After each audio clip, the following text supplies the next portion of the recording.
Assalamualaikum warahmatullahi wabarakatuh. Alhamdulillah, wassalatu wassalamu ala rasulillah wa ala alihi wa sahbihi ajma'in, amma ba'du. Kaum muslimin dan muslimat, hadirin dan hadirat, jamaah salat tarawih yang dimuliakan oleh Allah Subhanahu wa taala. Pada malam ini, malam ke-24 bulan suci Ramadan, kita isi dengan judul Taubat.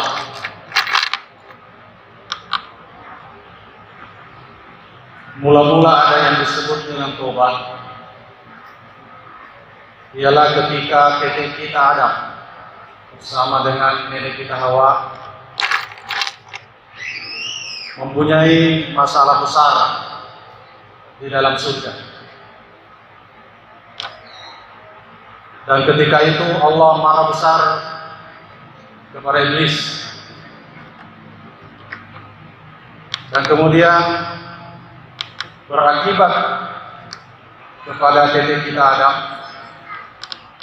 karena mau tidak mau Allah memerintahkan malaikat Jibril dan Mikail untuk masuk ke dalam surga mencopot mahkota yang dipakai oleh kita.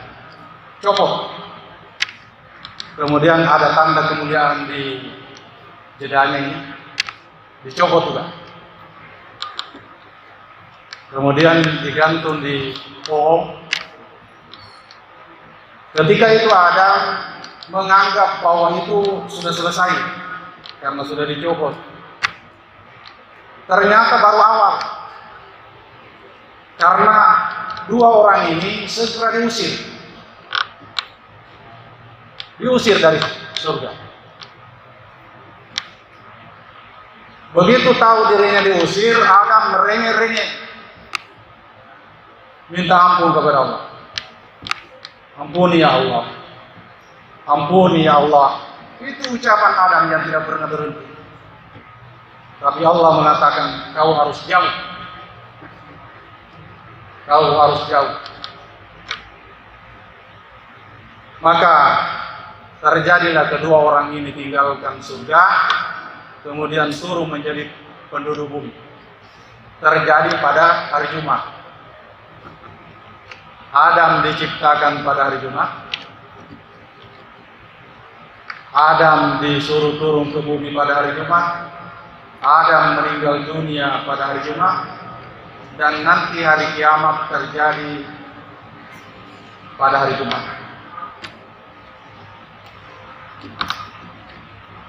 Peristiwa-peristiwa itu yang perlu kita tahu. Begitu turun ke bumi, tidak berhenti. Ulangi lagi tobatnya. Ini sudah baru tobat namanya.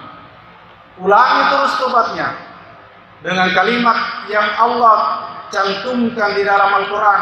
Itu adalah ucapannya Adam bersama dengan istrinya. Qala rabbana zalamna anfusana wa illam taghfir lana wa tarhamna lanakunanna minal khasirin.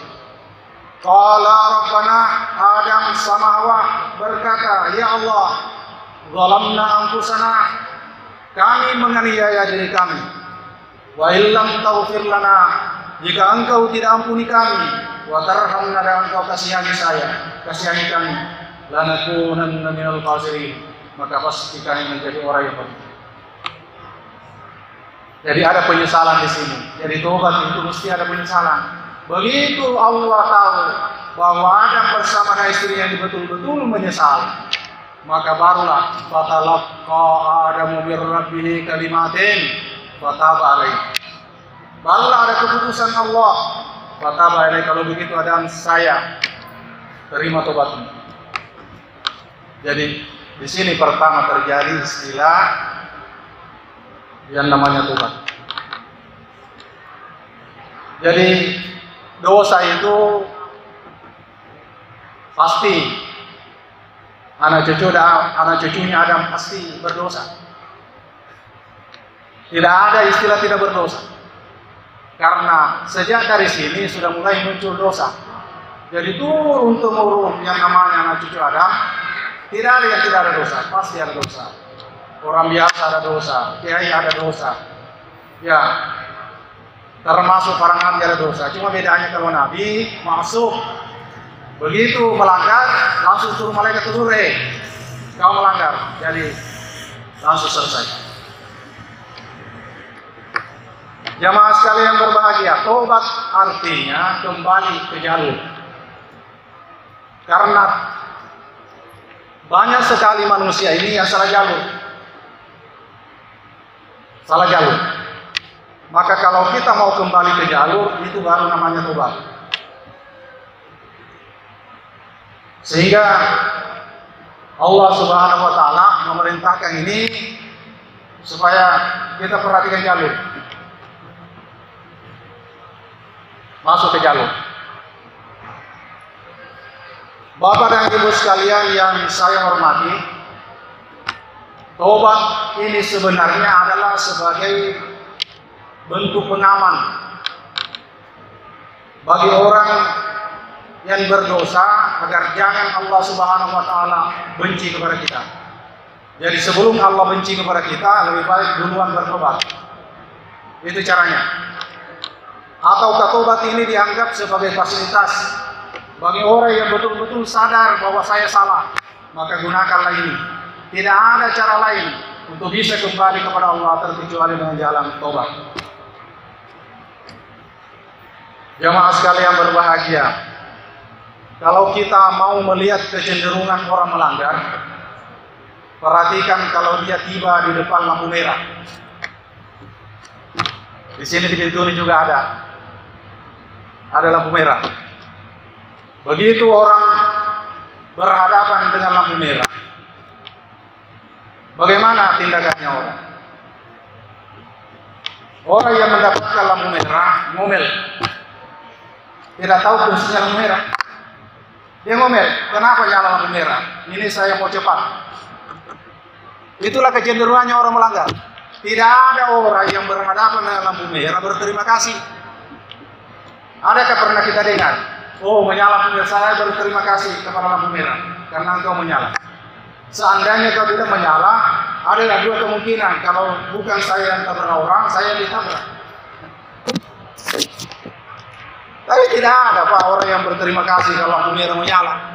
Rata-rata orang ngomel lampu merah lagi menyala. Ini salah satu contoh kecil. Jamaah sekalian yang berbahagia, ada cerita kecil. Ada seorang pemuda. Pemuda ini sudah taat beribadah selama 20 tahun. Setelah beribadah 20 tahun, kembali dia durhaka. 20 tahun juga. Begitu lewat di depan cermin, dia berkaca di depan cermin, tiba-tiba melihat janggonya ada rambut putih satu. Rambut putih dia disadar dia. Lalu dia berkata kepada dirinya, betapa jauhnya saya dari Allah Subhanahu wa taala. Baru dia sadar dengan melihat rambut putihnya di janggonya itu.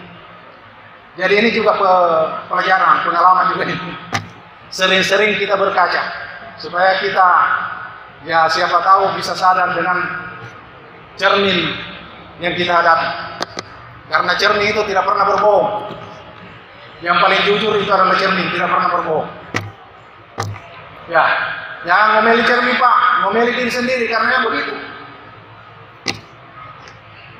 Jamaah sekalian, ini orang menyesal betapa jauhnya saya dari Allah.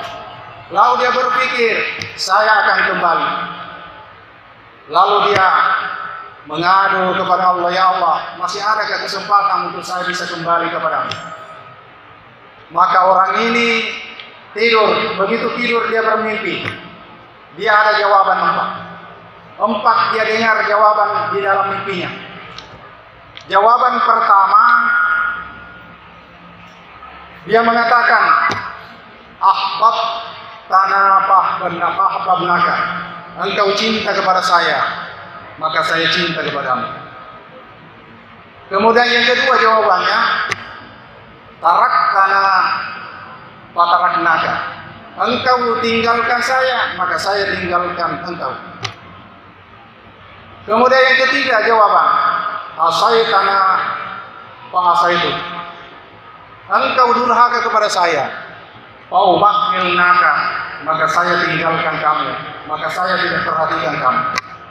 Lalu jawaban yang terakhir, fa ir raja'ta ilaina qabilnaka. Tetapi kalau sekarang engkau mau kembali kepada saya, maka saya terima kembali. Begitu bangun pemuda ini dari tidurnya, sangat lega karena mendapatkan jawaban yang memuaskan di dalam tidurnya, bahwa ternyata masih bisa diterima oleh Allah Subhanahu wa taala dengan kalimat yang terakhir. Lalu dia betul-betul tobat kepada Allah Subhanahu wa taala. Jemaah sekalian yang berbahagia, hati-hati kita ini bagi orang yang punya dosa. Karena tidak semua orang diberikan kesempatan oleh Allah Subhanahu wa taala untuk bertobat. Banyak orang yang dipancing oleh Allah Subhanahu wa taala, dipancing dengan cara menjadikan dosa sebagai kegemaran. Tidak senang kalau tidak berbuat dosa. Malah hidupnya ditundukkan oleh dosa. Tidak ada kesadaran sama sekali di dalam keadaan dia mabuk dosa. Orang ini begitu mabuk dosa, tiba-tiba datang pancingan kematian kepada dirinya. Tidak diberikan kesempatan sama sekali oleh Allah Subhanahu wa taala untuk kembali bertobat.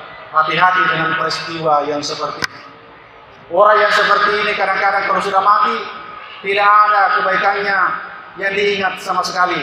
Bahkan orang bergembira, orang ini mati menjadikan masyarakat aman. Mudah-mudahan bukan kita yang seperti itu, Pak. Orang bergembira kalau mati. Karena banyak di antara kita masyarakat gembira kalau mati karena aman masyarakat.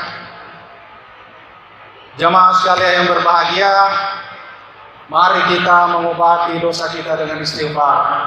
Istighfar, istighfar. Rasulullah mengatakan, kullu da'in dawa. Semua penyakit ada obatnya. Wa dawa'uz dzunub al-istighfar. Sementara obatnya dosa adalah istighfar. Kalau orang senantiasa istighfar kepada Allah, tetap dia merasakan dia salah, tetap dia merasakan ada pelanggarannya. Kalau dia merasakan ada salah, ada pelanggarannya, maka suatu saat dia pasti tobat, dia pasti minta ampun kepada Allah Subhanahu wa taala.